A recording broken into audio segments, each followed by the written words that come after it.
Dala!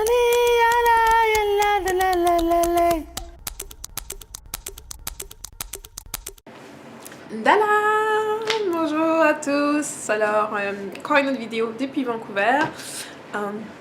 Et je suis un peu surprise parce que j'ai quitté Montréal, il faisait vraiment froid, j'avais un pull, ma veste d'hiver, tout ça. Et j'arrive ici à Vancouver et il fait super chaud, je vois les gens en t-shirt, en short, en sandales, déjà comme si l'été s'était installé, alors qu'à Montréal, on est encore en train de subir l'hiver. Donc c'est pour ça que je suis un peu plus en mode été. Mais je voulais vous parler aujourd'hui de la paresse spirituelle. La paresse spirituelle. C'est, vous savez, la procrastination, quand on sait qu'on doit faire quelque chose, mais on remet à demain, et à demain, et à demain, et à demain, et à demain, et à demain, et à demain, et on finit par pas le faire du tout. Okay? Que ce soit des choses qu'on veut faire pour soi, des projets, des objectifs, des choses qu'on veut demander à son conjoint, des visions qu'on a pour le couple, pour le travail, ou pour les amis, pour les enfants, etc. On n'arrête pas de remettre les choses, on n'arrête pas de les remettre. C'est une liste des choses à faire et on se retrouve toujours, il y a 2-3 choses qu'on retrouve toujours sur la prochaine liste et elle apparaît toujours sur les listes qu'on a de choses à faire. Là, c'est un problème. Et dans le terme de la spiritualité, on le voit à travers, par exemple, vous tombez sur une information, vous prenez même pas la peine de rechercher, de savoir d'où est-ce qu'elle vient. Mais vous allez pourtant la prendre, la répéter, en faire votre vérité, vous mettre dedans, vous entrez dans cette boîte que vous donne cette information, vous la refermez sur vous-même et vous y restez, vous enfermez, vous vous isolez là-dedans, sans faire la recherche appropriée qui aurait peut-être pu vous montrer qu'il ne s'agissait que d'un petit flash, d'un instant, et non l'ensemble. Et donc moi, ce que je voulais vous parler, c'est que la paresse spirituelle est une maladie, c'est une infection. Une infection qui se propage d'une personne à d'une autre parfois, où on voit quelqu'un qui est paresseux et puis on peut se retrouver contaminé à rester avec des gens comme ça. On peut se retrouver, c'est comme, on dit souvent qu'une personne est la somme moyenne des 5 personnes qu'elle fréquente le plus souvent. Donc là, vous pouvez juste réfléchir aux 5 personnes avec qui vous passez le plus de temps et voir comment ces personnes-là vous influencent, voir comment vous égalez un peu la somme de ces 5 personnes qui vous entourent. Et c'est pour ça que c'est important de s'entourer de personnes qui vont vous motiver, de personnes que vous admirez, de personnes qui ont un sens de la moralité que vous voulez atteindre ou que vous avez déjà. De personnes qui vont vous élever.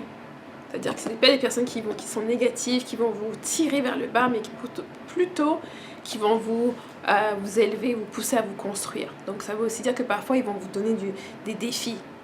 Ils ne vont pas accepter que vous contentiez du minimum.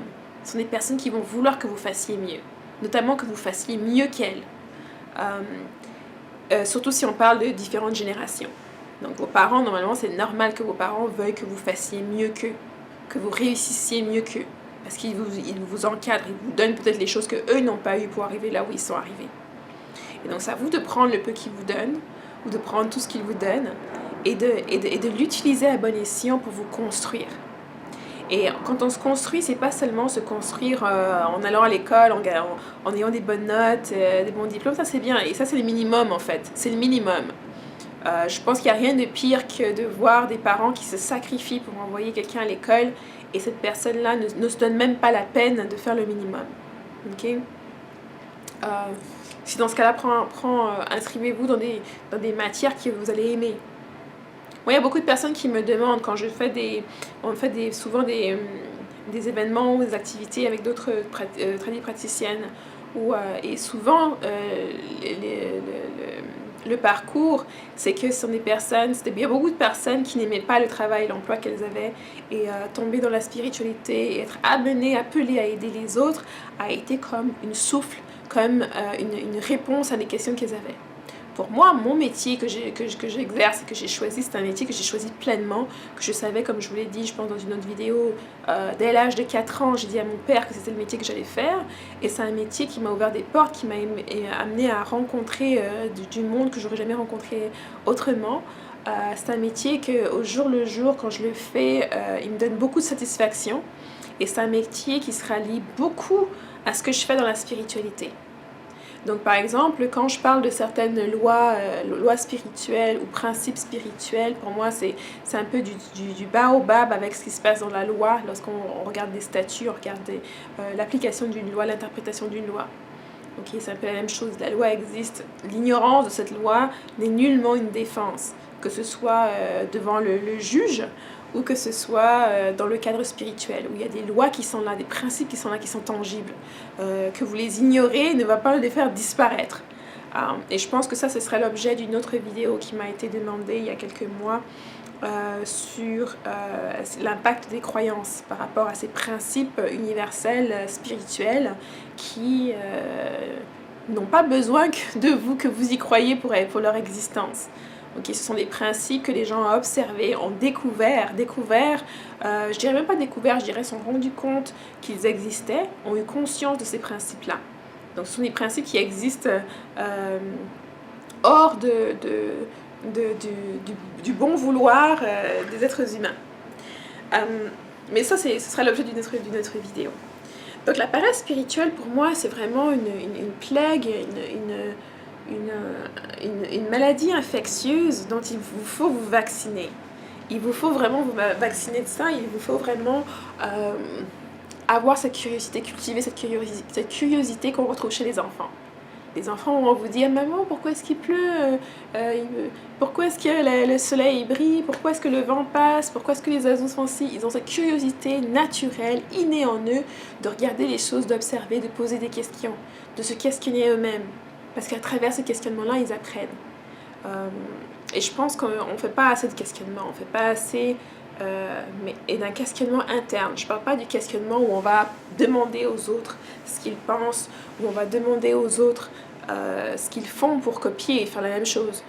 Il faut que ce soit vraiment une interaction où on s'attend à ce qu'on va demander. On peut aller demander de l'aide, c'est une chose, mais on ne peut pas demander que de se faire gaver d'informations.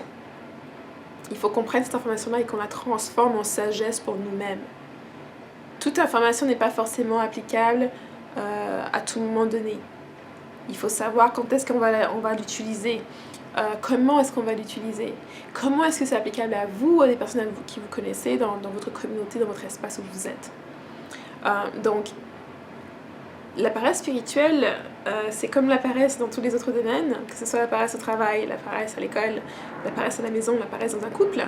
Par exemple, quelqu'un qui prend déjà pour acquis que le couple est fait et puis qui se laisse aller, qui ne fait plus d'efforts, qui ne met même plus le cœur et l'énergie qu'il y mettait au départ, c'est une paresse qui peut lui coûter son couple. Il faut rester toujours dans la démarche, si on est quelqu'un qui donne beaucoup, qui aime recevoir, qui aime cet échange, il faut l'entretenir, cet échange. Cet échange ne se fait pas juste tout seul comme ça. Et je pense que c'est en se rendant compte justement des domaines où on a tendance à être paresseux, on a tendance à justement à moins en faire ou à lésigner un peu les choses, qu'on peut vraiment réfléchir et trouver peut-être parfois aussi des façons nouvelles de réveiller en nous une certaine curiosité ou une certaine envie de contribuer. Et donc c'était ma vidéo, moi je vais pas prendre trop de temps, je vais juste vous encourager à questionner les choses et à faire les démarches. Parfois, moi, je reçois des messages et juste en lisant, je sais que la personne n'a pas fait grand effort pour trouver une réponse à sa question. Donc, beaucoup de gens disent « Google est ton ami, tape dedans, tape les mots et puis vois ce qui sort. Lis en utilisant ton discernement. Ton discernement est là pour te guider. Ton intuition est là pour te guider. Donc si tu lis quelque chose et ça te semble pas normal, tu doutes de ça et tout, suis cette intuition-là, suis ce ressenti que tu as. Avant de contacter des personnes et de leur poser des questions. Moi-même, dans ma démarche personnelle, j'entreprends toujours mes recherches d'abord avant d'aller parler à qui que ce soit. Quand je veux aller rencontrer par exemple un comptable, je fais d'abord un minimum de recherche sur ce que moi je veux faire avec le comptable, d'avoir une certaine compréhension. Ça ne va pas être une compréhension d'un professionnel bien sûr, mais au moins je m'en vais dans la rencontre avec un minimum, avec une certaine base que je vais pouvoir moduler en fonction de l'information qui m'est donnée. Et ça, je pense que c'est ce que chacun devrait faire. On se pose des questions, on se les pose d'abord à soi-même avant de dire que c'est trop difficile, avant de dire qu'on a besoin d'aide. On se les pose à soi-même, on fait ce travail-là d'être avec soi-même, on se fait face à soi-même. On va dire qu'on se regarde dans la glace, on peut faire une introspection pour savoir quelles sont les choses qu'on ne fait pas assez bien, quelles sont les choses qu'on aimerait changer, quelles sont les choses qu'on n'aimerait pas répéter. Donc on fait cette introspection-là avec une honnêteté envers soi-même, en se regardant dans la glace et en étant capable d'identifier ces choses-là de façon objective. Pas en essayant de se jouer de soi et de justifier le fait qu'on a fait mal aux autres. On ne peut pas changer ce qu'on a fait par le passé, mais on peut certainement changer ce qu'on va faire dans le futur. Et le fait de reconnaître ça nous aide à être dans une position à changer ce qu'on va faire dans le futur. Donc moi, je veux vraiment que vous preniez un peu en compte le fait que vous pouvez faire des démarches vous-même, vous pouvez être amené à trouver des réponses vous-même. Et je comprends qu'on a tous besoin d'une main qui nous accompagne. Moi, j'ai eu cette main-là. Je connais beaucoup de personnes qui m'ont accompagnée sur mon parcours, mais avant d'aller les rencontrer, avant de demander leur assistance, je fais toujours une démarche personnelle moi-même avant. Je pense que c'est le minimum de respect qu'on peut avoir. On ne dérange pas quelqu'un pour qu'il nous aide à faire quelque chose qu'on peut faire sur nous-mêmes. Je pense que quand on regarde les choses d'une façon énergétique, d'une façon aussi avec un peu plus de maturité et du côté spirituel, où on voit là, par exemple que l'échange est quelque chose de sacré, et quelque chose qu'on doit approcher avec cette idée de sanctuaire ou de divinité, où on se dit, on se tourne vers un autre individu pour pouvoir faire quelque chose qu'on ne peut pas faire soi-même tout seul. Parce que si on pouvait le faire tout seul, on n'aurait pas besoin des autres. Et puis les choses qu'on peut faire tout seul, qu'on les fasse. Comme ça, on peut avancer et faire construire des choses qui sont plus belles. Ça veut dire par exemple, oui, pour bâtir, peut-être pour faire une brique, on va en faire une soi-même, mais pour bâtir une maison ou un édifice, on a besoin d'autres personnes.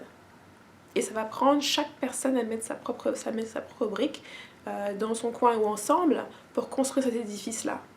Mais on ne peut pas ne pas avoir de briques, ne pas vouloir en faire et demander que quelqu'un d'autre le fasse à votre place. Okay, donc je pense qu'il y a un minimum de responsabilité individuelle, de responsabilité personnelle qu'on doit avoir ou qu'on doit chercher à développer pour pouvoir justement être capable de se prendre en charge, mais au-delà de ça, être capable de prendre en charge d'autres personnes qui, eux, ont vraiment besoin d'aide, qui, eux, ont fait cette démarche d'essayer de le faire tout seul, qui sont tombés plusieurs fois et qui ont besoin de ce soutien, ou même, parfois, c'est même pas le besoin du soutien lui-même, mais c'est le besoin de savoir que d'autres personnes sont là pour pouvoir vous soutenir et vous aider. Ok, donc voilà, c'est ma vidéo. Bien sûr, vous pouvez me laisser vos commentaires, m'envoyer mes messages. Si vous voulez une consultation, n'hésitez pas à m'écrire par email mlle Camille, CAMEY, à gmail.com. Et puis toutes les informations sur mon jeu de cartes que j'ai créé sur les cheveux naturels ainsi que mes cours sont dans la boîte de description si vous êtes intéressés. Merci, à la prochaine vidéo. Bye bye. Salale, ala, la, la, la, la, la, la.